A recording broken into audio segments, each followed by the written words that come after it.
December 2024 is ending with a shockwave nobody saw coming. ULA's CEO Tory Bruno just resigned after 12 years at the helm, while SpaceX is moving faster than anyone thought possible. Booster 19 went from production start to Mega Bay in just 25 days. B-18 took 136 days for the same journey. That's more than 5 times faster. What's driving this massive acceleration while established players are stumbling? And here's the real question. When 2 rockets from Japan and South Korea fail within 24 hours of each other, are we witnessing a moment that separates the future leaders from the rest?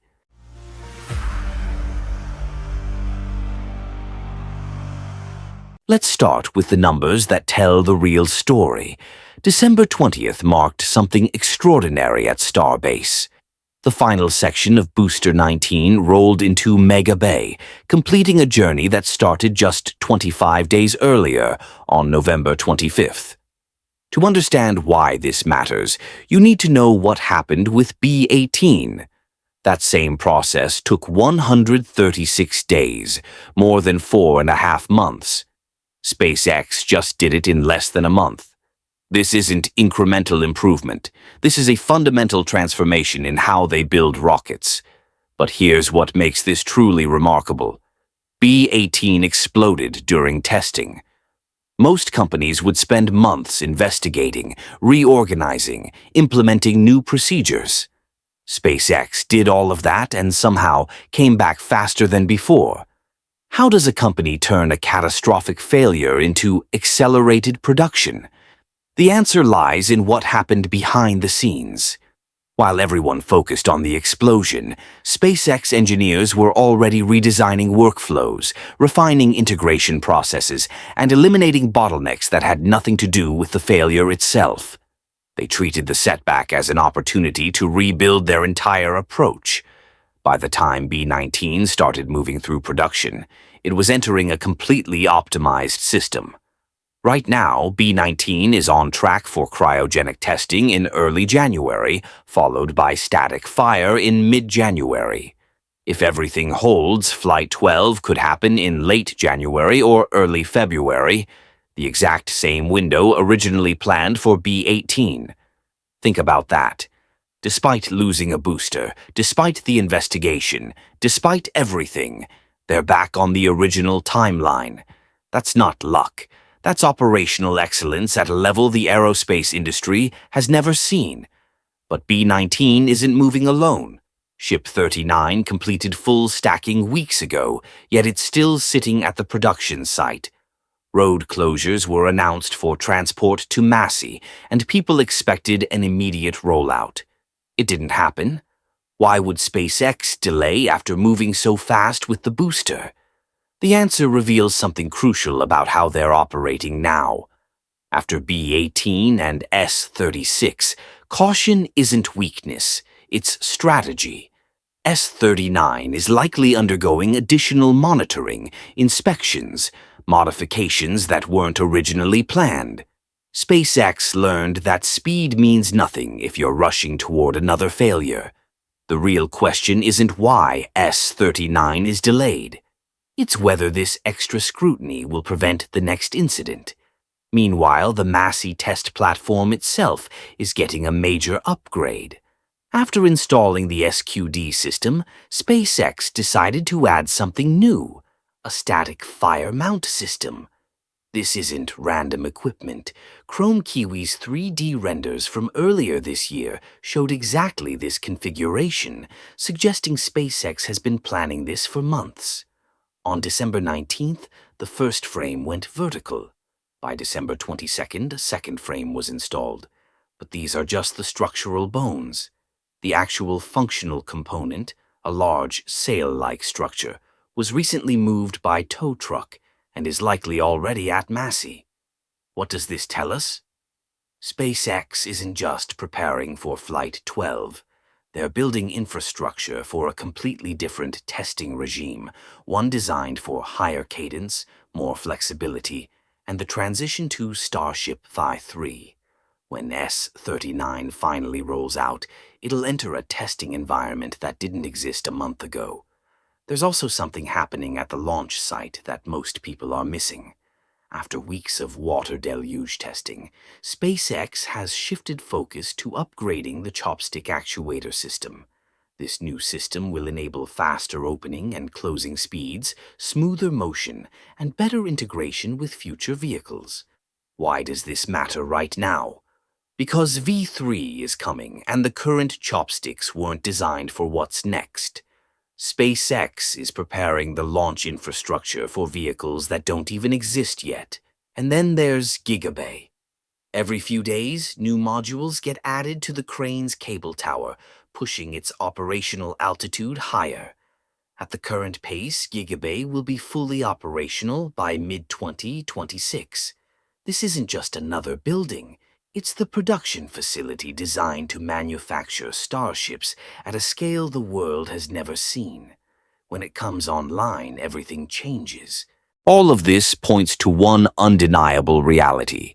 SpaceX isn't racing toward Flight 12. They're racing toward the V3 era, and every decision they're making right now is designed to support what comes after.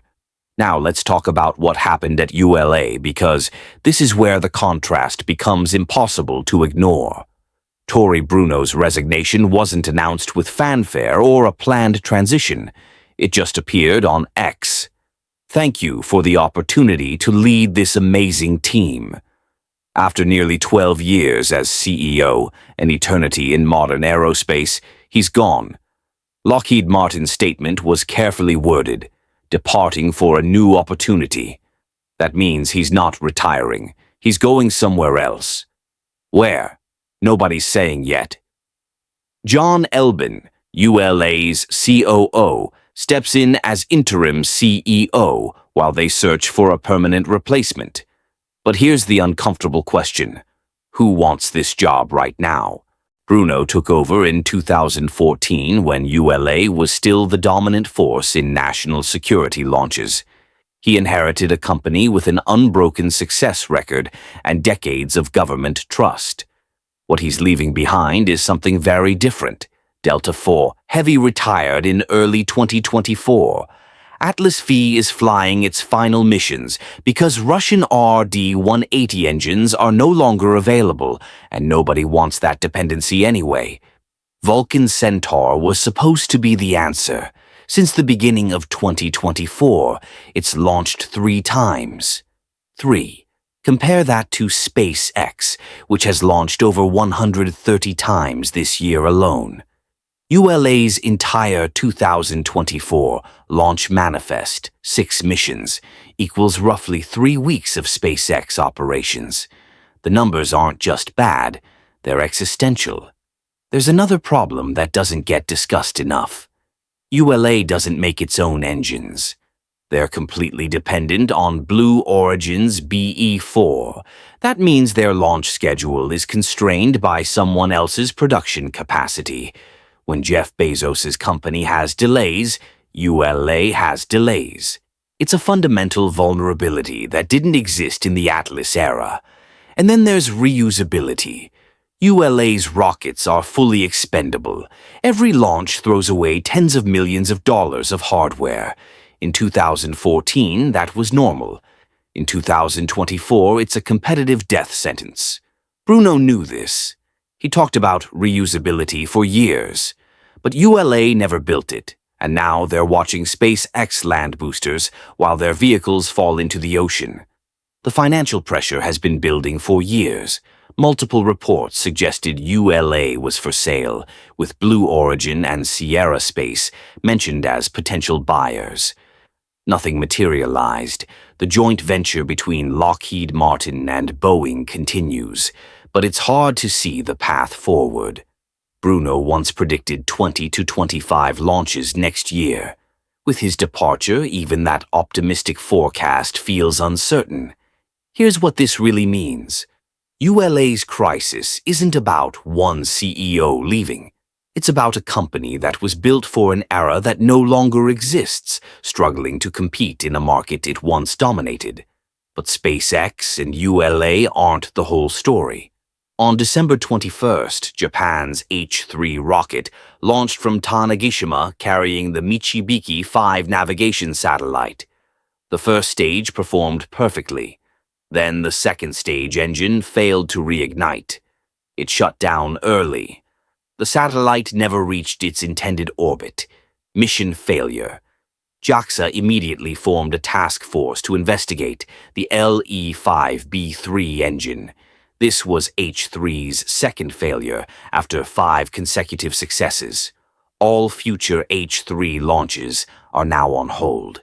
Less than 24 hours later, South Korea's Innospace attempted the first orbital launch of its Hanbit nanorocket from Brazil's Alcantara Space Center. 30 seconds after liftoff, the vehicle exploded in midair. Early reports suggest strong vibrations caused a fuel leak. The rocket was carrying 5 small satellites. None survived. 2 failures, 2 different countries, less than 1 day apart. This is the reality of rocket development in 2024. While SpaceX is accelerating past every benchmark, much of the industry is still learning brutal lessons about how unforgiving spaceflight remains. So here's where we are as 2024 ends. SpaceX just turned a catastrophic failure into their fastest booster production cycle ever. ULA's CEO walked away after 12 years with no clear succession plan. Japan and South Korea watched their rockets fail within 24 hours of each other. These aren't separate stories. They're all symptoms of the same transformation. The space industry is splitting into 2 groups, companies that can match SpaceX's pace of innovation and everyone else. Right now, that first group is very small, maybe non-existent. While ULA launches 6 times a year, SpaceX is launching 6 times a week.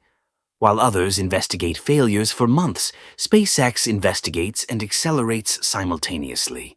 The gap isn't closing. It's widening. What we're witnessing isn't just competition. It's the redefinition of what's possible in aerospace. 25 days from production start to megabay. 6 missions planned versus 130 completed. Expendable rockets competing against reusable ones. The math doesn't work anymore. Tory Bruno's departure might be the most honest acknowledgement yet. The old model is breaking. The question isn't whether it will survive. It's whether anyone can build something new fast enough to matter. That's the real story of December 2024. Not who's winning today, but who'll still be competing tomorrow. If this analysis gave you a new perspective on what's happening in spaceflight, hit that like button and subscribe to New Space Review. Drop a comment with your thoughts. Is the gap too wide to close, or can traditional aerospace still catch up? See you in the next one.